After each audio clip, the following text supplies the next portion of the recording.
All right, we're going to go ahead and do 4.4.3. This would be parallel and perpendicular lines. This is Algebra 1.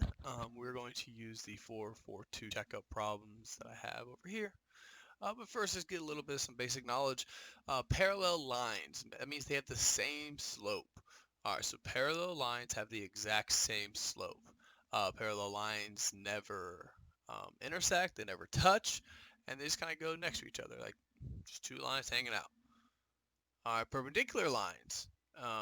They form at 90-degree angles, so they intersect once. Perpendicular lines intersect once, and they form a 90-degree angle at that intersection. Their slopes are negative reciprocals. All right, so negative reciprocals. That's what the relationship of their slopes are. And if you don't like saying negative reciprocal, and I like to use opposite flip sometimes. So it's negative reciprocal or opposite flipped, and I'll kind of go into the details of that. I'll do a couple of parallel just real quick. Is if one line has a slope of 7 and they're parallel, the other one's going to be 7. If it's a negative 1/3, we're going to have a negative 1/3, right? It's just the same. So I don't need to spend too much time on that one. Parallel lines have the exact same slope. Now perpendicular lines, say I have a 7 and I'm perpendicular. Well, I need to take the opposite. Well, the opposite, I'm talking about the positive or negative. This is a positive number, so the opposite is going to be negative. And now flipped, technically over here, I'm going to write it, is technically, this is a 7/1. We don't ever write that because it's a little bit redundant, but technically it's a 7/1.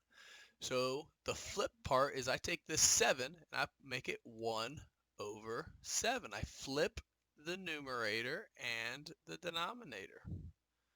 So I bring the numerator down to the denominator and put the denominator on top as the numerator. All right, so that's opposite flip. So opposite means you change the sign, and flip means you just switch the top and bottom. So negative 2/3. Well, opposite, well, it's negative, so it's going to be positive, right? I'm not going to write anything. We don't write anything for positive. And then 2/3, we got to flip that. It's going to be a 3/2. All right, we'll do one more here real quick. We'll do a negative 11/2.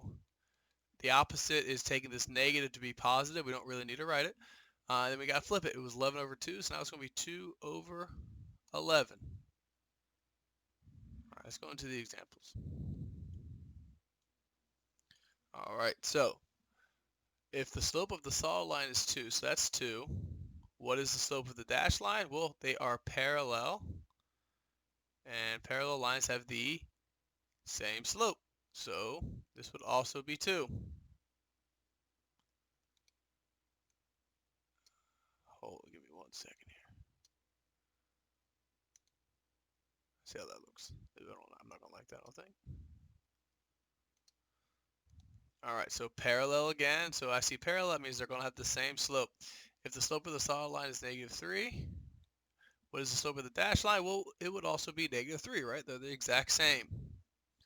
Perpendicular, that's that negative reciprocal, the opposite flipped. So the slope of the solid line is 1/2. So that's 1/2. What is the slope of the dashed line? All right, so perpendicular line is a little couple extra steps. It's not too bad. All right, so we have to negative reciprocals are opposite flipped. So this is a positive 1/2. So the opposite is going to be negative. All right, and then we have to flip it. We flip the numerator denominator. So this is just going to be the 2 is going to go on top. The 1 is going to go on the bottom. So -2.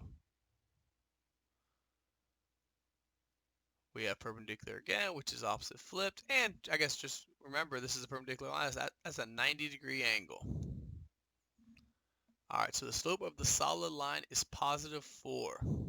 All right, so the slope of the solid line is +4. We want to find the slope of the dashed line. First thing we need to do is we need to do the opposite sign. So this is a positive, so we need a negative. Then we need to flip it. This is a 4, which is technically a 4/1. Technically a 4/1. So this is going to be, after I flip it, numerator to denominator, denominator to numerator, it's going to be a -1/4. It's not too bad, right? Now, what is the slope of a line that is parallel to a line with a slope of 9? All right, parallel, same. They told me the slope of the 1. They want to know the slope of the parallel line. Boom, same. All right, this one says perpendicular. We're given -5, so we got to do the opposite. It is negative, so it's going to be positive. Then we need to flip it. It's 5, so flipping it's going to make it 1/5, right? Same thing we've done. Everything's consistent. Change the sign, then flip the top and bottom.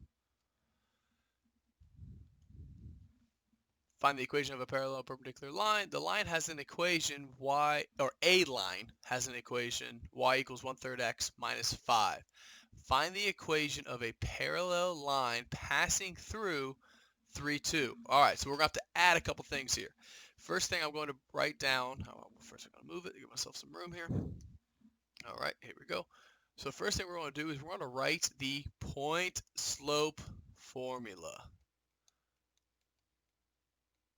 which is what we covered last section. And now you're going to be like, well, why did you choose the point slope formula? I kind of like the slope intercept formula. It's a little bit simpler, and that's what the equation they gave us. They gave us a slope intercept. I agree. I would much prefer to use the slope intercept equation. However, we are going to be able to find the slope because we're given a relationship parallel perpendicular, right? So we're able to find the slope. That's not a problem.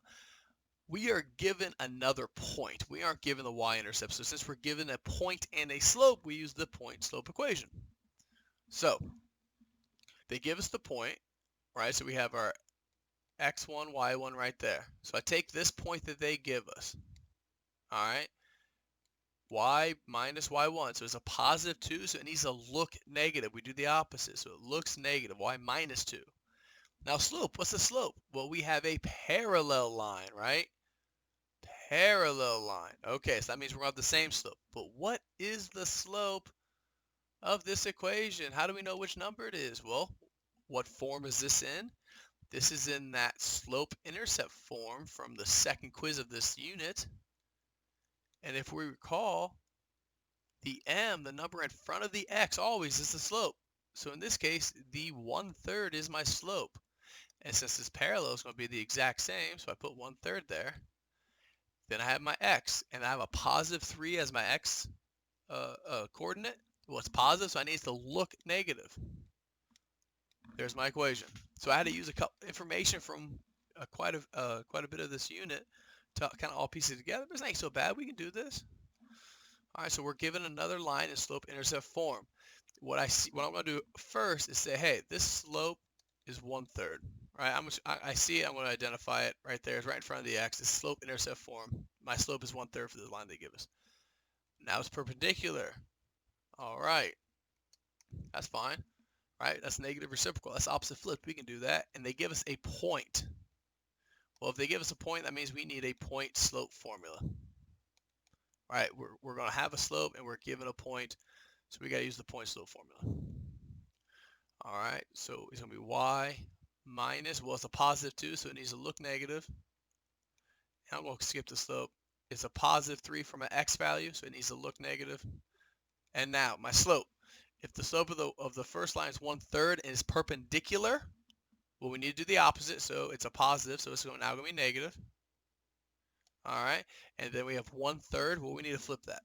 All right, switch the numerator, switch the denominator. So instead of 1/3, it's just going to be 3/1, or I can write that as just -3.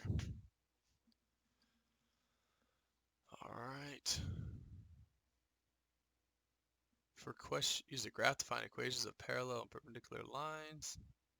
All right, a river has a left bank shown by the solid line. So the river left bank is the solid line. This line has the equation y equals 2x plus 8. So that left solid line on the page 2 out of 3 over here. That solid line is the left river bank. Its equation is y equals 2x plus 8. First thing I'm going to note is that 2 is my slope. And then my y-intercept is 0, 8. If we need that information, we have it. If not, we don't. All right, so the right bank passes through 2, 0. What is the equation of the line representing the right bank? Well, these are going to be parallel lines, right? Because we're going to assume the banks will intersect and they look parallel. I don't know if it actually tells us that, which is fine. So we're given a point and we're going to have the slope. So I'm going to write the point slope formula. All right, so it's a parallel line, right? So we said it was a parallel line. Well, my order pair is 0. for my y value is 0 of my ordered pair. So I'm just going to put minus 0. Well, my slope, these are parallel lines, so the slope's going to be the exact same. I'd already written it down, so my slope's 2. And now my x is a positive 2. It needs to look negative. And then I'm going to simplify that. Y minus 0, that's redundant. I don't need to write that. It kind of looks like this. And if I want to, I could go further and I could distribute. So this would be a y equals 2x minus 4. Sometimes they ask you to do that. Sometimes they don't. If they ask us, we know how to do it. It's just kind of simplify and get y by itself. All right, and we'll do the last one real quick.